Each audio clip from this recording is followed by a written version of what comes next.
Hello students and welcome to this new lecture where we will see the continuation part of our chapter number 17 poverty and unemployment India problems and challenges।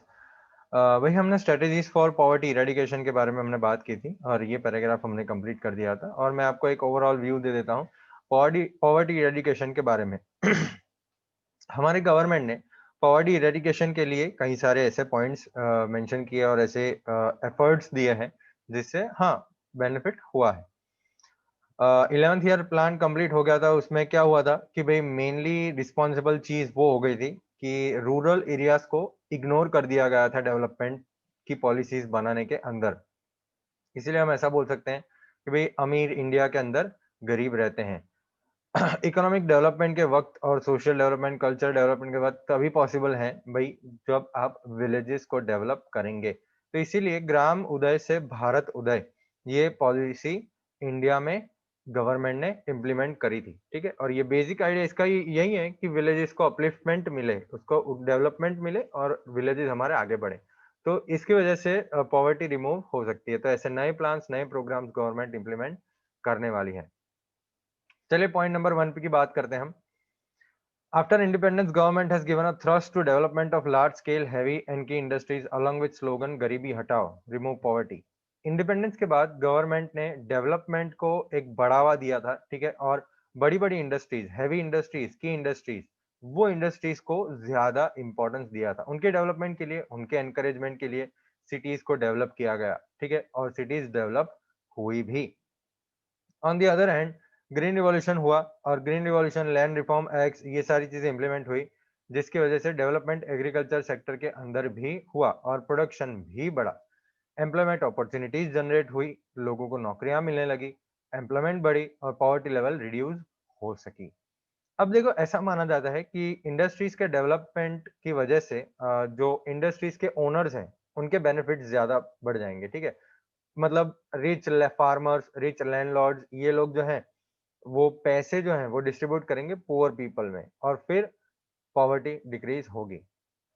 ये strategy जो थी ये ऐसा मानने वाली थी कि भाई ये जो रिच लोग हैं, रिच इंडस्ट्रीज वाले लोग हैं और रिच फार्मर्स हैं, रिच जमींदार हैं, ये लोग गरीब लोगों को आगे फॉरवर्ड पैसे करेंगे। लेकिन ये एक ऑप्टिमिस्टिक बबलर निकला। ऑप्टिमिस्टिक बबलर का मतलब ये एक बड़ा सा बबल निकला जो बाद में फूटने वाला था। पॉजिटिव बबल था लेकिन बाद में फूटने वाला था। इसका नेगेटिव पॉइंट बहुत ही आगे चढ़ने वाला था। इसका मतलब क्या होगा बेटा? नेगेटिव पॉइंट ये हुआ कि इकोनॉमिक डेवलपमेंट जो होना चाहिए कंट्री के अंदर वो स्लो का स्लो ही रहा। ये स्लो इकोनॉमिक डेवलपमेंट के साथ अब डिस्ट्रीब्यूशन ऑफ इनकम जो है वो इनइक्विटेबल और अनइक्वल हो गई। मतलब जो पैसे वाले थे उनके पास पैसे बढ़ने लगे, जो गरीब थे वो गरीब ही रहे। तो इसकी वजह से इनकम और वेल्थ कहीं पैसे वालों के हाथ में ही रह गई थी। तो पुअर पीपल के कंडीशन में कोई इंप्रूवमेंट नहीं आया था और इसकी वजह से रिच बिकम रिचर और पुअर बिकेम पुअरर। तो ये एक पॉइंट बहुत इंपॉर्टेंट है बेटा। ये एक बबल था जो फूट गया। ऐसा गवर्नमेंट ने सोचा था कि हम इससे इकोनॉमिक डेवलपमेंट कर सकेंगे लेकिन हुआ नहीं। पॉइंट नंबर 2, ये इनकम की इनइक्वालिटी को रिमूव करने के लिए गवर्नमेंट ने ऐसा एक टैक्सेशन पॉलिसी लागू किया जिससे गरीब लोगों को जो उनकी जिंदगी के अंदर जरूरत है जो चीजों की, ठीक है, और अ, ऐसी चीजें जो उनको सही में जरूरत है जिंदगी के अंदर, गरीब लोगों को या सारे लोगों को, ऐसी चीजों का प्रोडक्शन बढ़ाया। ठीक है, ऐसी टैक्स पॉलिसी बनाई जिसमें गरीब लोगों को एसेंशियल कमोडिटीज मिल जाए। इसके लिए लग्जूरियस गुड्स पे हैवी टैक्स लगाया। रिच लोग जो हैं, पैसे वाले लोग जो हैं, जो लग्जूरियस आइटम्स अफोर्ड कर सकते हैं और वो खरीद सकते हैं, उस पे गवर्नमेंट ने ज्यादा टैक्स लगा दिया। अब इसकी वजह से क्या हुआ भाई? इसकी वजह से एक अच्छी चीज हो गई ना, लग्जरी आइटम्स और एंजॉयमेंट के आइटम्स के ऊपर ज्यादा टैक्स लगाने से, मतलब वो तो अननेसेसरी है, वो कोई जरूरी नहीं है। ठीक है, तो ये उसमें ज्यादा टैक्स लगाने से थोड़ा कुछ कंट्रोल वहां पे भी आया और गवर्नमेंट को इनकम भी मिली। और सामने गवर्नमेंट ने एक और फेयर प्राइस शॉप की पूरी पॉलिसी खड़ी की, पब्लिक डिस्ट्रीब्यूशन सिस्टम की पूरी पॉलिसी खड़ी की। उसके अंतर्गत गरीब लोगों को जो जरूरत की चीजें हैं जैसे गेहूं, चावल, दाने, चने, केरोसिन, ऑयल, ये सारी चीजें जो उनके रेगुलर लाइफ में डेली जरूरत पड़ती हैं, ऐसी चीजें उन्होंने पब्लिक डिस्ट्रीब्यूशन सिस्टम के अंदर फेयर प्राइस शॉप्स खोली और उसके अंदर गरीब लोगों को प्रोवाइड करी। बहुत ही सस्ते दाम पे वो फेयर प्राइस शॉप्स के अंदर प्रोवाइड करते हैं जो गरीब होते हैं उनको। भाई ये करके जो गरीब लोग हैं, ठीक है, उनकी लाइफस्टाइल इंक्रीज करने का या इंप्रूव करने का बेड़ा गवर्नमेंट ने उठा लिया। गवर्नमेंट ने पूरा ट्राई किया कि लग्जरियस आइटम्स की प्रोडक्शन जो है वो कम रहे, रिच लोग जो हैं वो चीजें कम यूज करें जो लग्जरियस आइटम्स है, और गरीब लोग जो हैं उनको एसेंशियल कमोडिटीज जो उनको सही में जरूरत है वो कमोडिटीज का इंप्रूवमेंट हो, उसका प्रोडक्शन बढ़े। तो ये गवर्नमेंट ने बहुत ही अच्छी पॉलिसी चालू की है पब्लिक डिस्ट्रीब्यूशन सिस्टम की, और उसके अंतर्गत कई सारे फेयर प्राइस शॉप्स उन्होंने बनाए हैं और गरीब लोगों को हेल्प करी है। गवर्नमेंट ने ये एफर्ट्स इसलिए किए कि भाई गरीब लोगों को थोड़ा कुछ एम्प्लॉयमेंट भी मिले, ठीक है, और उनकी काम करने की क्षमता भी थोड़ी कुछ बढ़े जिससे प्रोडक्शन भी बढ़े बढ़े और उनकी जिंदगी में, उनकी फैमिली में इनकम बढ़े, ठीक है, तो एक बेटर लाइफस्टाइल उनको मिल सके। ये था पॉइंट नंबर 2। पॉइंट नंबर 3 जो है वो, देखो, एग्रीकल्चर सेक्टर का इम्प्रूवमेंट करने की जरूरत गवर्नमेंट को पता चली, ठीक है। गवर्नमेंट को पता चली तो उन्होंने कई सारे ऐसे एक्ट और कई सारे ऐसे पॉलिसीज बनाए जिससे एग्रीकल्चर के अंदर काम अच्छा हो सके। जैसे land ceiling act. Land ceiling मतलब जमीन के बेचने का जो सीलिंग प्राइस और वो सब जो चीजें होती है वो। Regulation of tenancy act. Tenancy मतलब भाड़ा। तो भाड़े का जो एक्ट है उसका रेगुलेशन हुआ कि भाई इतना भाड़ा रखना है, उतना करना है, इतना करना है। कल security of cultivating rights. Government ने ऐसा एक रूल लागू किया कि भाई जो सालों से एक ही खेत पे मजदूर काम कर रहे होते हैं उनको चांस मिलता है वही लैंड खरीदने का, ठीक है। तो एक अच्छी बात कर दी उन्होंने, जिससे क्या होगा है भाई, रिच फार्मर और जमींदार जो थे, ठीक है, उनकी इनकम थोड़ी डिक्रीज हो जाए, और फार्म लेबरर्स जो भाड़ुआत हैं, फार्म लेबरर्स जो फार्म में ही रहते हैं, ठीक है, वो जो फार्म में काम करते हैं, मेहनत करते हैं रोजगारी कमाने के लिए, वो लोगों को ज्यादा पैसे मिल सके। ओके, चलिए। तो ये एक ये चीज गवर्नमेंट ने करी जिससे पुअर की कंडीशन अच्छी हो सके, इंप्रूव हो सके। पॉइंट नंबर 4, गवर्नमेंट ने कई सारी ऐसी पॉलिसीज बनाई जिससे एग्रीकल्चर को एनकरेज किया जाए। एग्रीकल्चर रिलेटेड इंडस्ट्रीज जैसे कैटल रियरिंग, डेयरी इंडस्ट्री, पिसी कल्चर, फिशिस का कल्चर। पिसी कल्चर मतलब फिशिस, जो फिशिंग का पूरा काम होता है। लोग साउथ इंडिया में कई सारे लोग फिश खाते हैं, तो पिसी कल्चर डेवलप किया। और अफॉरेस्टेशन, ट्रीज प्लांट करना। तो ये सारे एग्रीकल्चर रिलेटेड एक्टिविटीज जो है वो गवर्नमेंट ने पॉलिसीज के अंदर एनकरेज करने का प्रयास किया। इससे क्या होगा बेटा, इट हेल्प्स कि भाई ये मदद करेगा छोटी छोटी इरिगेशन स्कीम्स डेवलप करने का, हाउस होल्ड इंडस्ट्रीज डेवलप करने का, कॉटेज इंडस्ट्रीज डेवलप करने का, स्मॉल स्केल इंडस्ट्रीज डेवलप करने का। अब ये सारी जो छोटी छोटी चीजें हैं वो अगर डेवलप हो गई तो छोटे छोटे पुअर गरीब लोगों को काम मिलेगा, ठीक है। लोगों को खुद काम करने की इच्छा होगी और लोग सेल्फ रिलायंट बनेंगे, अपने आप पैसा कमाना शुरू करेंगे। तो गवर्नमेंट ने यही इंडस्ट्रीज पे ज्यादा फोकस किया, और ऐसी इंडस्ट्रीज पे फोकस किया जहां पे लेबर की जरूरत पड़ती है, ठीक है। लेबर की जरूरत पड़ती है तो क्या होगा, उनको, गरीब लोगों को नौकरी मिलेगी। और सेम टाइम ऐसी पॉलिसीज अनाउंस की हैंडलूम और कॉटेज इंडस्ट्रीज और बहुत सारी ट्रेडिशनल इंडस्ट्रीज के लिए, जहां पे इंप्रूवमेंट हो सके और एम्प्लॉयमेंट बढ़ सके। अरेंजमेंट बनाए हाउस होल्ड इंडस्ट्रीज के लिए, घर पे आप बिजनेस कर सकते हैं, घर पे आप कुछ काम कर सकते हैं खुद। तो ये इसकी अरेंजमेंट गवर्नमेंट ने करी और एम्प्लॉयमेंट रूरल एरियाज में जनरेट करा। देखो, ऐसी अरेंजमेंट भी करी कि जो रूरल एरियाज में यूथ लोग हैं, जवान लोग हैं, ठीक है, उनको अपॉर्चुनिटीज मिले कि वो ऑल्टरनेटिव एम्प्लॉयमेंट ढूंढ सके, जैसे दूसरी नौकरी ढूंढ सके, दूसरा कुछ काम ढूंढ सके, दूसरा कुछ काम कर सके, ठीक है। तो वो एक अच्छी बात गवर्नमेंट ने करी कि भाई रूरल एरियाज के अंदर जो जवान लोग हैं जो काम करना चाहते हैं लेकिन उनके पास काम नहीं है, या वो जो काम कर रहे हैं उसमें उनको कुछ मिल नहीं रहा है, या उनको पैसे कमाने की अपॉर्चुनिटी नहीं मिल रही है, तो उनका ऑल्टरनेटिव डेवलपमेंट करने का प्रयास किया, ऑल्टरनेटिव एम्प्लॉयमेंट करने का प्रयास किया, जिससे उनको एक बढ़िया अपॉर्चुनिटी मिले कहीं और काम करने की, कहीं और नौकरी करने की, और पैसे वो कमा सके। देखो, इसके लिए उन्होंने ऑब्जेक्टिव बेस्ड एजुकेशन शुरू किया, training and skill development programme शुरू किए, ठीक है। ऑब्जेक्टिव बेस्ड एजुकेशन मतलब वो प्रैक्टिकल नॉलेज देते हैं, ट्रेनिंग देते हैं, स्किल्स सिखाते हैं लोगों को जिससे वो खुद सेल्फ एम्प्लॉय हो सके, ठीक है। जैसे हैंडलूम है तो हैंडलूम कैसे वीव करना है, हैंडलूम कैसे बनाना है, तो वो गवर्नमेंट जो है उसकी ट्रेनिंग क्लासेस होते हैं और स्किल डेवलपमेंट प्रोग्राम होते हैं, उसके अंदर अगर आप पार्ट लेते हैं तो वो हमको सिखाते हैं कि हैंडलूम आप कैसे डेवलप कर सकते हैं। और वो सेल्फ एम्प्लॉयड हो सकते हैं, वो बिजनेस कर सकते हैं, वो हैंडलूम का वो कुछ भी काम कर सकते हैं उससे, वो स्किल्स यूज करके। तो एक अच्छी बात करी गवर्नमेंट ने और उनकी कंडीशन इंप्रूव करने के लिए ही यही किया था। और इसकी वजह से कई सारे और एम्प्लॉयमेंट के फील्ड्स खुल गए और कई सारे लोगों को अलग अलग जगहों पे नौकरी मिलने लगी और इनकम इंक्रीज होने लगी। पॉइंट नंबर 5 में भाई क्या है? देखो, गवर्नमेंट ने एजुकेशन का स्ट्रक्चर, हेल्थ का स्ट्रक्चर, रहने की जगह, एम्प्लॉयमेंट का पूरा स्ट्रक्चर, फैमिली प्लानिंग का स्ट्रक्चर और कम्युनिकेशन का पूरा स्ट्रक्चर इंप्रूव किया है, राइट? वो तो है ही, इंप्रूव तो किया। एजुकेशन इंप्रूव किया है, हेल्थ जो हॉस्पिटल्स हैं वो इंप्रूव करे हैं, रहने की जगहें आज बहुत बढ़ गई हैं और बहुत बढ़िया बढ़िया एम्प्लॉयमेंट अपॉर्चुनिटीज नई क्रिएट करी हैं। तो गवर्नमेंट ये कंटिन्यूअसली ट्राई कर रही है। और एक बात, गवर्नमेंट ने irrigation facilities, road, crop protection, skills, training field, agriculture, developed varieties of crop, bank loans, seeds, fertiliser, tractor etcetera, ये सारी चीजों को भी इम्प्रूव करा। इरिगेशन फैसिलिटीज इम्प्रूव करी, जिससे ऐसी जगहों पे जहाँ पे खेती नहीं हो सकती थी, अब खेती हो सकती थी।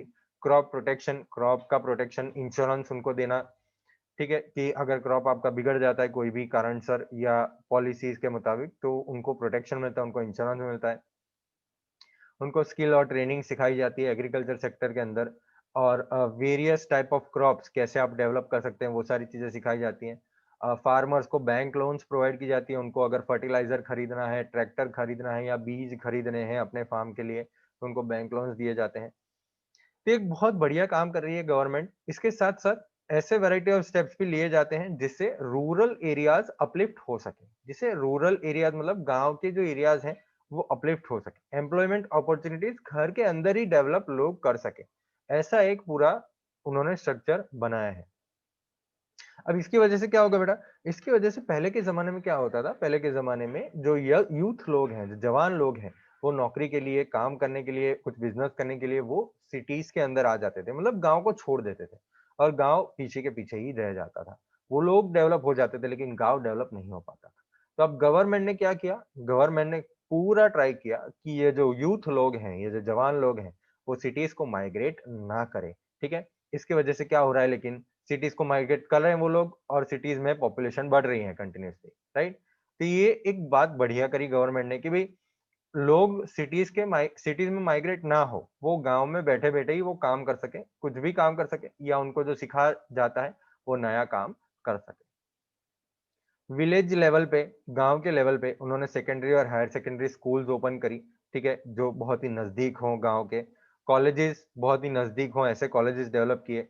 उसके अंदर भी टेक्निकल और ऐसे कोर्सेज प्रोवाइड किए जाते हैं जो डेली लाइफ में काम आ सकते हैं, जो पैसे कमाने के लिए या बिजनेस करने के लिए काम आ सकते हैं। तो ऐसे कोर्सेज भी उन्होंने पढ़ाना शुरू किया कॉलेज के अंदर और ट्रेनिंग सेंटर्स भी एस्टेब्लिश करे। ऐसे स्टूडेंट्स जो अपने हायर स्टडीज कंप्लीट करते हैं, उनको मोटिवेशन दी जाती है गवर्नमेंट के पास से, स्कॉलरशिप होती हैं, फी की फैसिलिटी दी जाती है, रेसिडेंशियल स्कूल्स जो होते हैं उसके अंदर रहने की जगह मिली जाती है, ठीक है।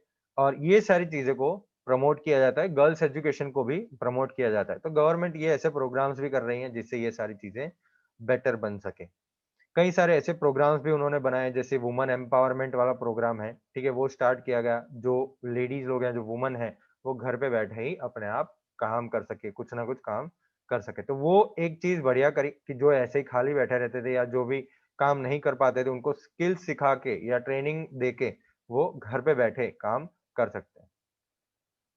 सेल्फ एम्प्लॉयमेंट के लिए बहुत ही बड़े और बहुत ही मजबूत स्टेप्स लिए गए, ठीक है। गवर्नमेंट ये जो है वो पॉवर्टी को स्ट्रेटेजिकली लड़ना चाहती है। स्ट्रेटेजिकली मतलब एकदम प्रोग्राम से, एकदम प्रॉपरली पॉवर्टी के साथ लड़ना चाहती है। इंडिया जो है वो ऐसी पॉवर्टी जैसी बड़ी प्रॉब्लम को इरेडिकेट पूरा करने का जो आशा है, ठीक है, वो 2030 तक पूरा करेगी ऐसा मानना है। वर्ल्ड बैंक का मिशन है कि पूरे वर्ल्ड से हम 2030 में पॉवर्टी को इरेडिकेट कर देंगे। 2030 तक हम पॉवर्टी को खत्म कर देंगे पूरे वर्ल्ड में। तो ये टारगेट जो है वो पूरा ट्राई कर रही है इंडिया, ठीक है। और कई सारे भी स्टेप्स उनको लेने पड़ेंगे ये पॉवर्टी को खत्म करने के लिए। बेटा अब हम जो बात करने वाले हैं वो पॉवर्टी एलिवेशन प्रोग्राम्स के बारे में बात करने वाले हैं। अब मैं आपको ये बताता हूं कि पॉवर्टी एलिवेशन प्रोग्राम होता क्या है। Poverty alleviation programme poverty alleviation programme ऐसे प्रोग्राम्स हैं जो गवर्नमेंट ने स्कीम्स, पॉलिसीज और कई सारे ऐसी चीजें बनाई हैं जिससे एक्चुअली एक्चुअली आपको इफेक्ट दिखेगा। मैं आपको बताता हूं आगे। पॉवर्टी एलिवेशन प्रोग्राम्स को सक्सेसफुल बनाने के लिए रूरल और अर्बन पीपल जो पॉवर्टी लाइन के नीचे रहते हैं, ठीक है, उनको वेलफेयर स्कीम्स का डायरेक्ट फाइनेंशियल बेनिफिट मिलना चाहिए। फाइनेंशियल बेनिफिट मतलब डायरेक्टली उनको पैसे मिलने चाहिए या तो फायदा मिलना चाहिए डायरेक्ट वेलफेयर स्कीम्स का जो गवर्नमेंट लागू करती है। प्रोग्राम्स के नाम में चेंज होगा लेकिन प्रोग्राम्स का काम एक ही है, एम्प्लॉयमेंट जनरेट करना और जो फैमिली जो लोग पॉवर्टी में से गुजर रहे हैं, ठीक है, उनको बाहर लेके आना पॉवर्टी से। एग्रीकल्चर को इम्प्रूव करना, रूरल अपलिफ्टमेंट करना, गांव को ऊपर लेके जाना, डेवलप करना, फूड सिक्योरिटी करना, एजुकेशन प्रोवाइड करना, स्किल्स ट्रेनिंग्स प्रोवाइड करना, और ये लोगों की, ये जो पॉवर्टी लाइन के नीचे रहते हैं, उनकी लेवल बढ़ाना जिससे वो पॉवर्टी लाइन से बाहर आ सके, गरीबी से बाहर आ सके। अभी के जो सेंट्रल और स्टेट गवर्नमेंट है उन्होंने कई सारे वेलफेयर प्रोग्राम्स लॉन्च किए हैं, जिससे उन्होंने ट्राई किया है कि जो सिटीज के अंदर पुअर रहते हैं या रूरल एरियाज में जो पुअर रहते हैं उनको इम्प्रूव किया जा सके, उनकी उनकी स्टैंडर्ड ऑफ लिविंग को इम्प्रूव किया जा सके, ऐसे फैसिलिटीज उनको दिए जा सके, ऐसे सर्विसेज उनको मिले जिससे अनएम्प्लॉयमेंट बढ़े, अनएम्प्लॉयमेंट घटे और पॉवर्टी भी घटे। पॉवर्टी एलिवेशन प्रोग्राम्स जो है वो 5 सेक्शन में डिवाइड किए जाते हैं। बहुत सारे ऐसे प्रोग्राम्स हैं, हम ऐसे 5 सेक्शंस के अंदर एक-एक प्रोग्राम बात नहीं करेंगे, ओवरऑल सारे प्रोग्राम्स की बात करेंगे जो आपको नाम के साथ रिलेट हो जाएंगे। मैं आपको कैसे रिलेट करना है मैं आपको बता दूं। तो 5 सेक्शन में पॉवर्टी एलिवेशन प्रोग्राम डिवाइड किए जाते हैं, जो है wage based employment programme. Wage based मतलब गवर्नमेंट जो है वो वेजेस देते हैं, वेजेस मतलब दिन का खर्चा या दिन का जो भी उनको डिसाइड किया जाता है वो उनको मिलता है और गवर्नमेंट काम देती है। Point number 2, self employment programme. ऐसे प्रोग्राम जो खुद एम्प्लॉयमेंट होने में मोटिवेट करते हैं, मतलब आप खुद अपना काम कीजिए, आपको काम सिखाया जाएगा, आप काम खुद कीजिए, पैसा खुद कमाइए। Point number 3, programmes related to food security. देखो जो गरीब लोग हैं जो अफोर्ड नहीं कर सकते हैं फूड, उनके लिए ये प्रोग्राम्स लॉन्च किए हैं फूड सिक्योरिटी वाले। Programmes related to social safety. Social safety मतलब आप रहते हैं जहां पे वो सेफ एरिया करना, ऐसे प्रोग्राम्स भी लॉन्च किए गए। और फिफ्थ प्रोग्राम है programmes of elimination of poverty in urban areas. तो ऐसे प्रोग्राम्स जो अर्बन एरियाज में जो गरीब लोग हैं, सिटीज वाले एरियाज में जो गरीब लोग हैं, वो गरीबी से बाहर आ जाए, ऐसे प्रोग्राम्स बनाए हैं। देखो ये 5 सेक्शंस में कई सारे ऐसे प्रोग्राम्स हैं, लेकिन हमने ओमनिबस डिस्कशन किया। ओमनिबस मतलब हमने ओवरऑल डिस्कशन किया है, ओवरव्यू देखा है मेन प्रोग्राम्स का, और मेन प्रोग्राम्स की हम बात करेंगे। देखो ये सारे स्कीम्स का मेन ऑब्जेक्टिव तो एक ही है, जो फील्ड एग्रीकल्चर फील्ड में है या irrigation, road, food security, organic farming, ये सारी चीजें उनको प्रोवाइड कर सके, एम्प्लॉयमेंट उनको प्रोवाइड कर सके, ठीक है, और एग्रीकल्चर प्रोडक्ट्स वो ऐसे बेच सके जिससे उनको डायरेक्ट इनकम मिले और पुअर की जो कंडीशन है वो इंप्रूव हो सके। पॉइंट नंबर 1, अब ये सबसे पहला पॉवर्टी एलिवेशन प्रोग्राम है जिसका नाम है प्रधानमंत्री कृषि सिंचाई योजना। अब एक एक वर्ड देखेगा बेटा। प्रधानमंत्री ये तो आपको पता है प्राइम मिनिस्टर होता है, कृषि मतलब होता है फार्मर, और सिंचाई मतलब होता है इरिगेशन, ठीक है। योजना मतलब scheme, prime minister farmer irrigation scheme, okay. Under National Agriculture Plan, there should be increase in agriculture growth rate and sectors related to it, improvement in irrigation facilities. तो नेशनल एग्रीकल्चर प्लान जो हमारी government ने develop किया है उसके अंतर्गत agriculture growth rate बढ़ना चाहिए, एग्रीकल्चर ग्रो होना चाहिए, और उसके रिलेटेड जो जो और इंडस्ट्रीज हैं और सेक्टर्स हैं उसके साथ अटैच्ड वो भी ग्रो होने चाहिए, और इरिगेशन फैसिलिटीज के अंदर इंप्रूवमेंट आनी चाहिए। Irrigation facilities should reach every part of agricultural land. Drip irrigation system should be used along with construction of small, big, medium-sized check dams to combat water problem. देखो बेटा हम थोड़ा irrigation के बारे में बात करेंगे। इरिगेशन फैसिलिटी जो है वो हर एक पार्ट तक पहुंचनी चाहिए। ये प्रोग्राम, ये स्कीम लॉन्च क्यों की है? इरिगेशन फैसिलिटीज कई सारे एरियाज में नहीं होती हैं, ठीक है। ऐसे फार्मर्स जो सीजनल रेन पे डिपेंडेंट हैं अपने फार्मिंग के लिए, ठीक है, उनको अगर इरिगेशन फैसिलिटीज मिल जाए तो वो पूरे साल फार्मिंग कर सकते हैं। समझ में आ रहा है बेटा? इसका मतलब कि वो पूरे साल में अगर एक क्रॉप्स ग्रो करते हैं, एक क्रॉप ग्रो करते हैं या दो क्रॉप ग्रो करते हैं, तो अब वो 4 या 5 क्रॉप ग्रो कर पाएंगे और उनकी इनकम वैसे ही बढ़ जाएगी। तो इरिगेशन फैसिलिटी अगर उनको प्रोवाइड होती है तो ये बहुत ही बढ़िया काम हो जाएगा। तो गवर्नमेंट ने ये प्रोग्राम के अंतर्गत इरिगेशन फैसिलिटी हर एक एग्रीकल्चर लैंड के पार्ट को पहुंचाना ठान लिया है और ये भी बताया है कि आप ड्रिप इरिगेशन सिस्टम यूज करें। ड्रिप इरिगेशन सिस्टम एक ऐसा सिस्टम होता है जिसमें पाइप्स यूज होती हैं और उसके अंदर जमीन में डायरेक्टली पानी पहुंचाया जाता है। ओके, उसके साथ साथ छोटे बड़े मीडियम साइज चेक डैम्स बनाने आए जिससे वाटर प्रॉब्लम की सॉल्यूशन हो जाए। देखो, अब ये चेक डैम्स क्या होता है मैं आपको ये बताने वाला हूँ। बेटा, जब बरसात आती है, ठीक है, तब पानी जो है वो बहुत सारा बह जाता है। वो बह जाता है, मिल जाता है कहीं रिवर्स में, कहीं छोटे छोटे स्ट्रीम्स में और जमीन में चला जाता है। कई सारी बार तो बह ही जाता है, ठीक है, रिवर्स फ्लडेड हो जाते हैं और पानी बह जाता है। तो ये पानी अगर गांव के अंदर अगर बरसात आती है, ठीक है, और ये पानी अगर हमको सेव करना है तो हम क्या कर रहे हैं, हम चेक डैम्स बना रहे हैं। चेक डैम्स बनाने से क्या होता है बेटा, वो पानी का जो फ्लो है वो बहुत ही कम हो जाता है। मतलब बरसात आती है और पानी फास्ट फ्लो कर रहा है, राइट, वो बह रहा है।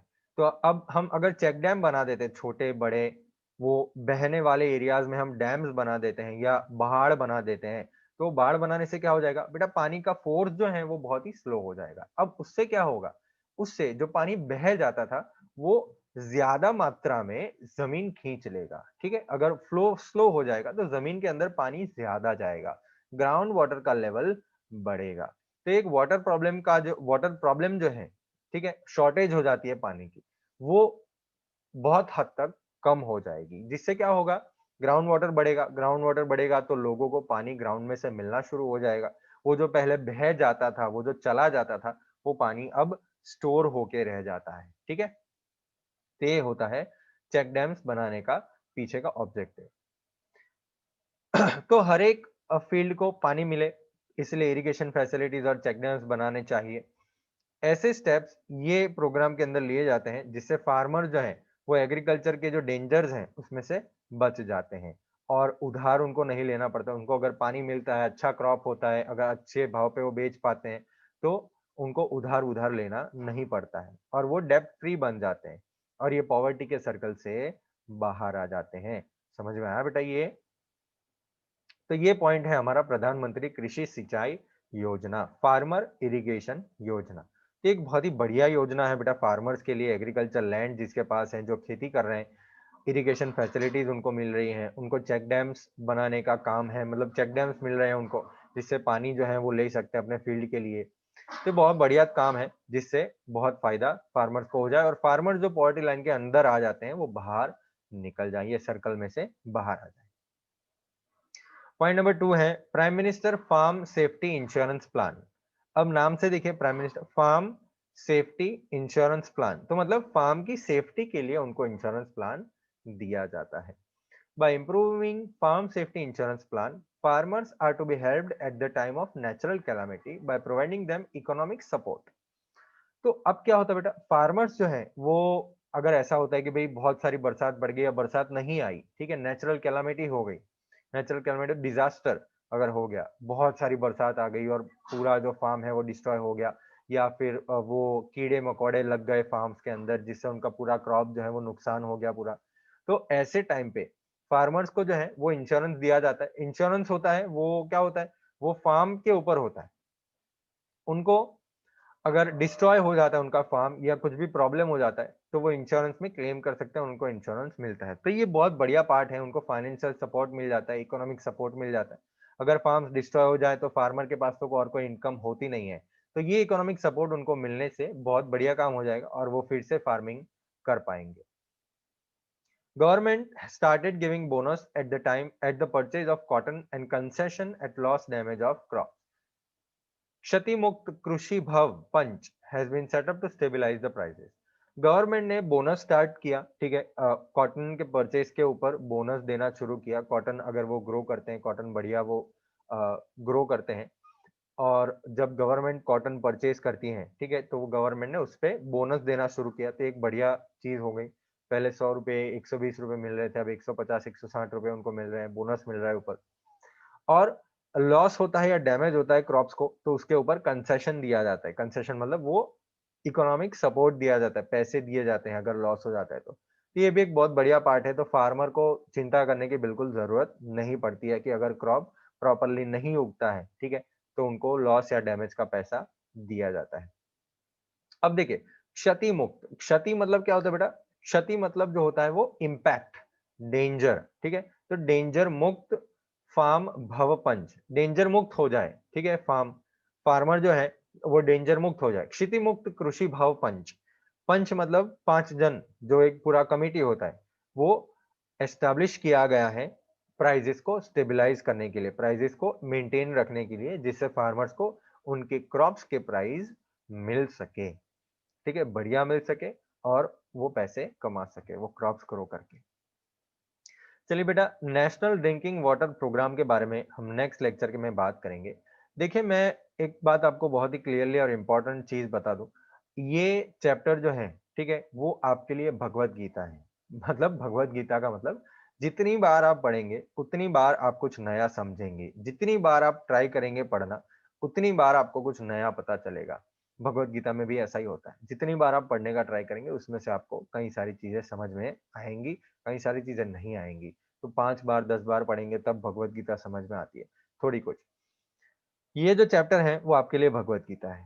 इकोनॉमिक्स के सारे चैप्टर आपके लिए भगवत गीता है, वो समझ लीजिएगा। जितनी बार आप रीड करेंगे, समझिएगा ध्यान से, जितनी बार आप फोकस के साथ रीड करेंगे, उतनी बार आपको एक एक एक एक अलग अलग चीजें पता चलनी शुरू हो जाएगी।